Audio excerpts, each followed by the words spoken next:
Уважаеми клиенти, ние от онлайн зоомагазин Моя зона желаем да ви представим един традиционно необходим продукт за различни видове влечуги. Игуана Лайт е източник на УВ за всички видове игуани, също така и за дневните влечуги. Има 5% УВБ излъчване за естествено усвояване на витамин D3, превенция и лечение на МБД и други здравословни проблеми при костенурки, брадати агами, игуани и други дневни влечуги.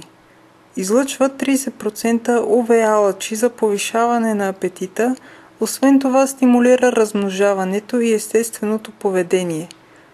Предлагат се в 3 размера – 38, 45 и 60 см, съответно 14, 15 и 18 вата. Производител е Зоомед Сакраменто, САЩ. Зоомед представя първите витамини за влечуги през 1982 година и никога не поглежда назад. Днес те имат 3 изобретени и патентовани от тях продукта и още 3 ще бъдат патентовани скоро. Своя най-голям успех постигат с изобретяването на лампите с УВБ излъчване през 1993 година, които стават стандарт при отглеждането на влечуги в зоологическите градини, ветеринарните лечебници и любителите на влечуги по целия свят. Екипа на онлайн зоомагазин Моя зона ви благодари за отделеното време и се надяваме да сме ви били полезни.